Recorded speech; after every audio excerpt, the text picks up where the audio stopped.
Hello. Welcome to episode number 3. We are talking about the rule of I shouldn't have to ask. Now, I laugh because, look, a lot of the stuff I talk about is probably things that I find, see commonalities in most of the women that I support. Okay. But this idea that I shouldn't have to ask is ironic to me, not only because I have been this person heavily so, but also because it sounds so stupid. Like when we break it down in a second, you're gonna be like, huh, that's pretty stupid of me. And whilst, okay, I want you to take this in a playful way, okay? I don't want you to go, oh my God, I am a piece of shit and a horrible person, because that will just keep you looping in the same I'm not enough cycle anyway. And that is so detrimental to, if you haven't figured it out yet, your relationship. But like there are so many things, and I really believe a lot of this can also stem from like the movies we've watched, the fairy tales we've read, and also the romance novels and the fantasy romance novels and stuff that we now consume heavily, myself included. It can give us really unrealistic expectations of what love or a healthy, thriving relationship should look like or feel like even. But they're not real. Okay, like I was reading look, don't ask me what it's called. I told you the other day, in the other episode, I don't retain things. I don't retain much, okay?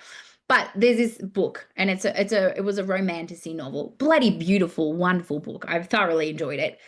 And it's so funny because some of the things that this guy was saying to her, I'm like, that's not real. No, like, nah, that doesn't happen like that. And even the way they describe like that look in his eye, and I don't know, it was awe and then it was hatred. And I'm like, do most people look at other people in their eyes that deeply and go, you're communicating your emotions to me in such depth just with your eyes? Like then I guess my point is that there are so many things that I'm like, if we really looked at this, is this realistic?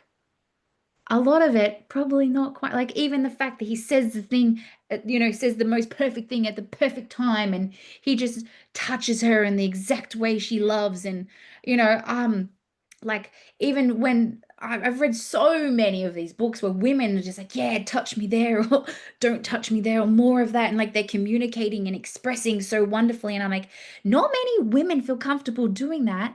And if I'm really honest, I, myself included, it's something I actually still very intentionally working on. Okay, just want to put that out there. But I do really struggle to ask, communicate for what I want or need in the bedroom. But in these books, they all just do it so wonderfully. They're so confident in it. And I'm like, this isn't real. For some women, for sure. Okay, but not all of us. But that's like, if that's our benchmark, if that. Hello, hello. Welcome to episode number 3. We are talking about the rule of, so if we're talking about like, I shouldn't have to ask, you shouldn't have to ask him to run you a bath when you're really sick, okay? Or you shouldn't have to ask him to clean the toilet because it's filthy and he should just like know to do it. You shouldn't have to ask for him to, I don't know, like arrange a date night. Like this is a big thing too. It's like, oh well, I arranged the last one. He should just do the next one. Or, I'm always the one doing this, this, and this, and he should just do it. One, he can't read your mind. Two, he has his own shit going on. Okay, we are naturally very self-absorbed beings. Our world is us. Our whole world is us, but his world is him, and her world is her. Like, we're very selfish. Okay. So he is not sitting there in a perpetual state of what does my darling partner or wife or whatever need? What does she want from me? And you might be like, but I do it. Great. That's you. Also, why? Often that's actually coming from a place of proving and trying to earn your worth and enoughness and earn love anyway. So really, it's still at the core a very selfish reason.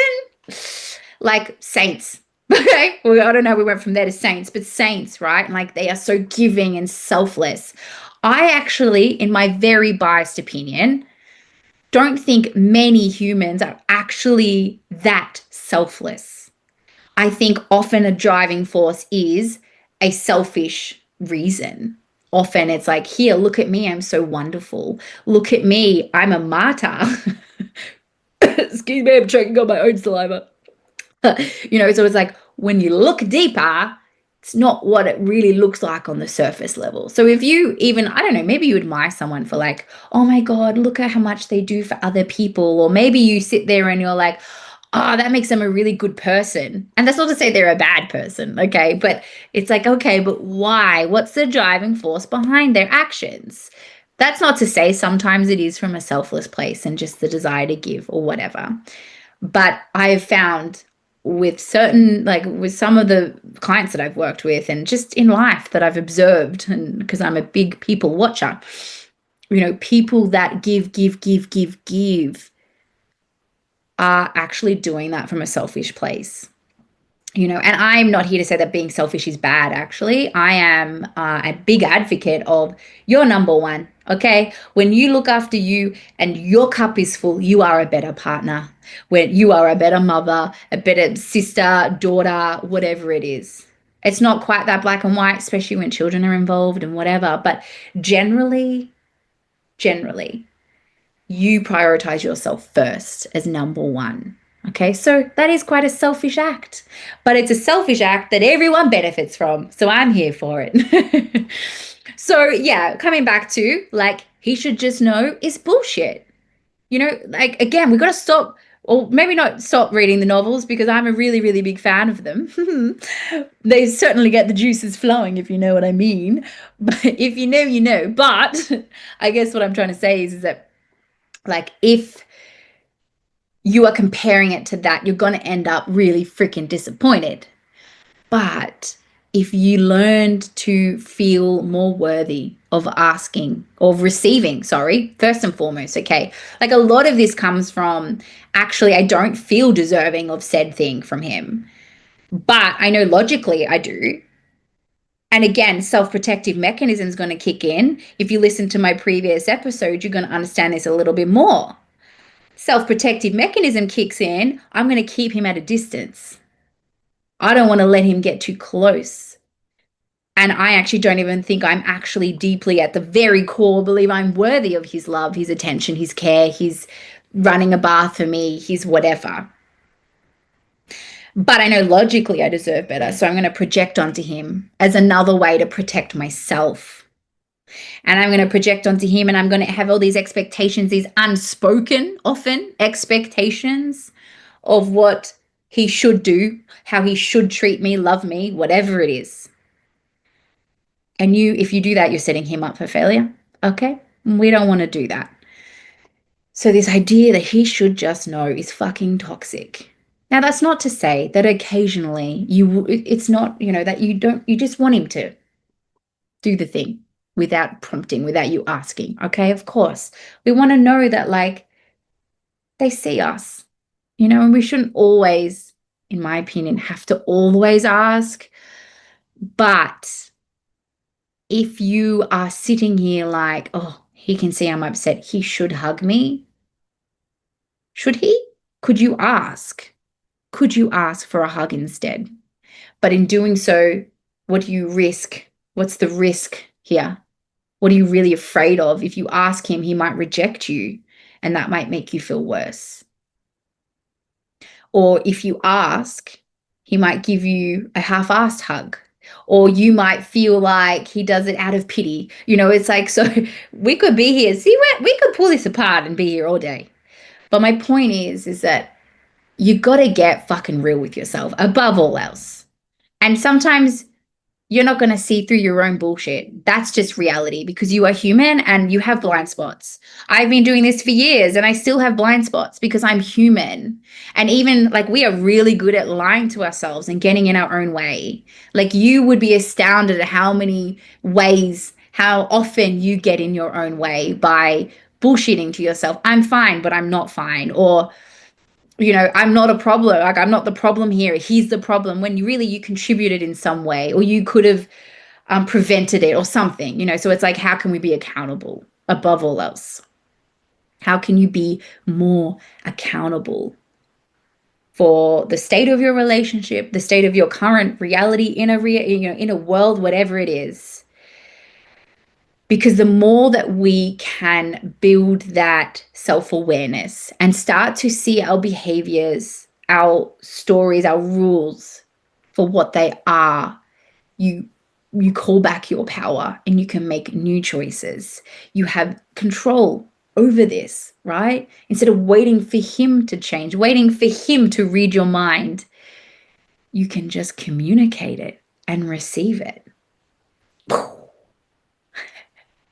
So stop waiting and expecting him to read your mind, to just know, because this is the real world. Okay, this real. My book in here.